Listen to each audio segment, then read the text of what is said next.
Keterampilan membuka pelajaran merupakan kegiatan dan pernyataan guru yang dilakukan pada pertama kali kegiatan pembelajaran dilaksanakan dengan tujuan untuk menciptakan suasana siap mental dan menimbulkan perhatian siswa agar terpusat pada hal-hal yang akan dipelajari. Sedangkan menutup pelajaran merupakan suatu kegiatan yang dilakukan oleh guru untuk mengetahui pencapaian tujuan dan pemahaman peserta didik terhadap materi yang telah dipelajari, serta mengakhiri kegiatan pembelajaran. Selamat pagi anak-anak. Gimana kabarnya hari ini? Oke, baik. Nah, sebelum memulai pembelajaran pada hari ini, marilah kita berdoa terlebih dahulu. Berdoa dimulai. Berdoa selesai. Baik, sebelumnya Ibu presensi dulu ya. Ada yang tidak hadir? Lengkap, oke. Nah, baiklah, hari ini kita akan melanjutkan pembelajaran dari pertemuan sebelumnya, yaitu cepat rambat bunyi. Nah, ada yang masih ingat nggak cepat rambat bunyi itu kira-kira apa pengertiannya? Ada yang tahu? Silakan, Aulia.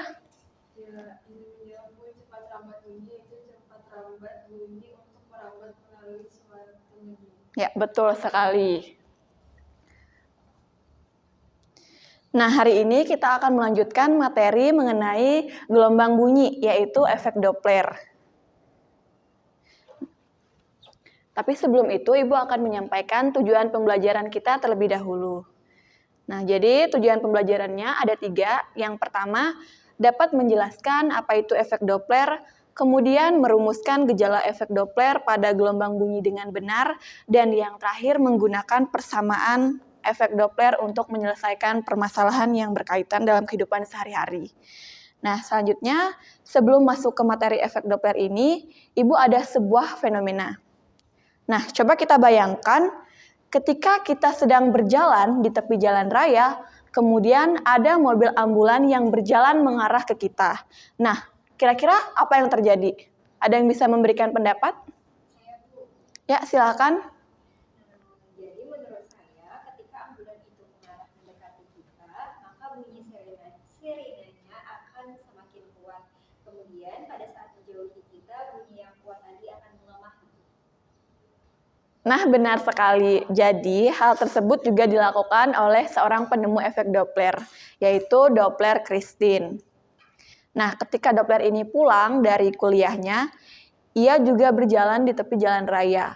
Kemudian lewatlah segerombolan marching band di atas bus.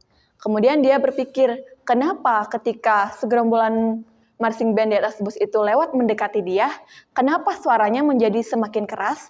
Kemudian ketika jauh, kenapa suaranya menjadi semakin kecil?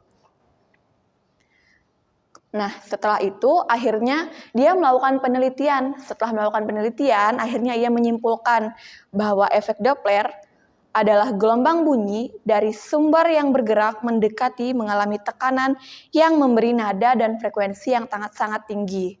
Sementara gelombang bunyi dari benda yang menjauh menjadi renggang sehingga suaranya menjadi kecil. Nah, itu tadi pembelajaran hari ini mengenai efek Doppler. Kira-kira ada yang bisa menyimpulkan nggak mengenai pembelajaran kita pada hari ini? Silakan, Rabi. Jadi efek Doppler adalah aksi reaksi antara pendengar dan sumber bunyi, di mana ketika kecepatan sumber mendekati pendengar, maka akan bernilai negatif, dan menjauhi pendengar bernilai positif. Sedangkan untuk pendengarnya sendiri, ketika mendekati sumber bernilai positif dan menjauhi sumber negatif. Cukup sekian dulu. Baik, terima kasih Rabiatul. Bagaimana yang lain? Apakah setuju? Setuju. Oke, tepuk tangan buat Rabiatul. Nah, jadi pembelajaran kita pada hari ini sudah selesai. Kemudian Ibu ada tugas untuk kalian. Silakan kerjakan di buku paket halaman 55 untuk nomor 1 dan 4. Sebelumnya ada pertanyaan mengenai tugas Ibu? Oke.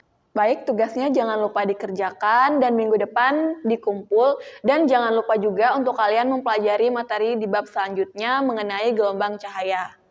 Oke, sebelum mengakhiri pembelajaran pada hari ini, marilah kita berdoa bersama-sama. Berdoa dimulai. Berdoa selesai. Baik, sekian dari Ibu. Ibu akhiri, selamat pagi.